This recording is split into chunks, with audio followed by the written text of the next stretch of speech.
આપણે જોઈએ છીએ કે ભારતીય જનતા પાર્ટીમાં આંતરિક જૂથવાદ છે તે ખુલીને સામે આવતો હોય છે, પણ એનાથી વધીને પણ અત્યારે રાજ્યમાં એ થઈ રહ્યું છે કે અધિકારીઓ છે તે નેતાઓનું પણ નથી ગાંઠતા. તો સામાન્ય જનતાઓનું તો શું માનતા હશે? અને એક વખત જોયું કે રજૂઆત કરવા પહોંચતા હોય છે સામાન્ય જનતા, પરંતુ અધિકારીઓની લાલિયાવાડી છે તે સામે આવતી હોય છે અને અવારનવાર જાહેર કાર્યક્રમોમાં હોય કે પત્રના માધ્યમથી ધારાસભ્યો સહિતના નેતાઓ છે તે ક્યાંક ને ક્યાંક મુખ્યમંત્રીને રજૂઆતો કરતા હોય છે અને કહેતા હોય છે કે આપણા રાજ્યમાં હવે વહીવટી શાસન એટલું થઈ ગયું છે કે નેતાઓનું પણ નથી માનતા, તો સામાન્ય જનતાનું અધિકારીઓ કેમ સાંભળે? નમસ્કાર, BS9 TV ન્યૂઝમાં આપની સાથે હું ભગવતી વિશાવડિયા.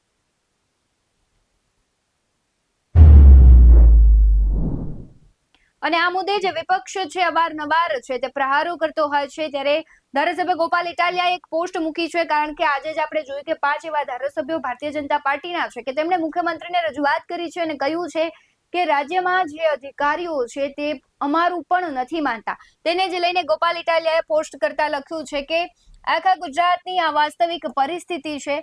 તમામ વિભાગોના લગભગ અધિકારીઓ સામે ચૂંટાયેલા નેતાઓનું ચાલતું નથી. કેટલી વખત આપણે જોયું છે કે આવી સમસ્યાઓ થતી હોય છે, પ્રશ્નો થતા હોય છે, નેતાઓ છે જાહેરમાં અધિકારીઓને ઉધડા લે છે, તેમ છતાં પણ કામો નથી થતા. આગળ તેમણે લખ્યું છે કે વિપક્ષના ધારાસભ્યો તો ઠીક, પણ સત્તા પક્ષના ધારાસભ્યોનું પણ સરકારી કચેરીઓમાં માન જાળવવામાં આવતું નથી. અધિકારશાહી એટલી હદે હાવી થઈ ગઈ છે કે મંત્રીઓ પણ કશું કરી શકતા નથી. આગળ તેમણે લખ્યું છે, હું જ્યારથી ચૂંટાયો ત્યારથી કહું છું કે ભાજપના નેતાઓનું સરકારમાં કશું જ ઉપજતું નથી. આખી સરકાર અધિકારી સામે લાચાર છે, ત્યારે જનતાને કેટલી હેરાનગતિ ભોગવવી પડતી હશે તેનો અંદાજ લગાવવો મુશ્કેલ છે. સાથે જ તેમણે આગળ લખ્યું છે કે સામાન્યમાં સામાન્ય મામૂલી કામ કરાવવા માટે અધિકારીઓને કરગરવું પડે છે અને અધિકારીશાહીની અંત લાવવો જોઈએ. એટલે કે તેમણે પણ કહ્યું છે કે ન માત્ર સામાન્ય જનતા, કારણ કે જે સત્તામાં બેસેલા ધારાસભ્યો છે તેમનું પણ માનવામાં નથી આવતું.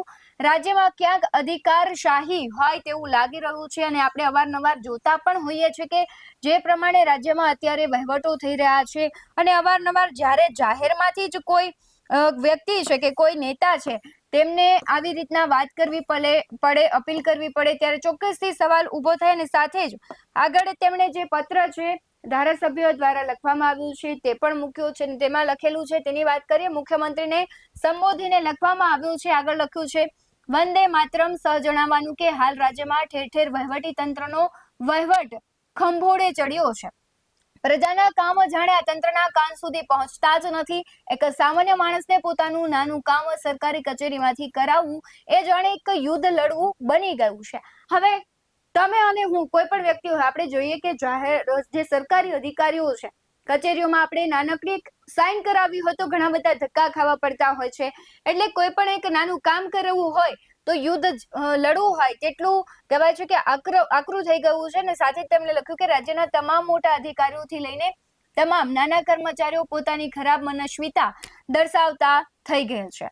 અધિકારીઓ કલેક્ટર, જિલ્લા વિકાસ અધિકારી, પોલીસ અધિક્ષક, પોલીસ કમિશનર તથા અન્ય વગેરે પોતાને ગમતી સારી કચેરી બનાવી તેમાં સરકારશ્રીના સચિવશ્રીઓ સાથે વિડીયો કોન્ફરન્સના માધ્યમથી જમીની હકીકત, પ્રજાના પ્રશ્નો, ભૌગોલિક પરિસ્થિતિને જોયા જાણ્યા વગર ગુલાબી ચિત્ર બતાવવામાં આવે છે. એટલે કે ખરેખર લોક સમસ્યા શું છે તેઓને ખબર જ નથી હોતી. પ્રેસ કોન્ફરન્સ જ્યારે કરવામાં આવે છે ત્યારે વાતો થઈ જાય છે, બધું જ થાય છે, પરંતુ ખરેખર ગ્રાઉન્ડમાં શું ચાલી રહ્યું છે કોઈને ખબર નથી. સાથે લખ્યું છે, સરકારશ્રીને હકીકતોથી દૂર રાખવામાં આવે છે.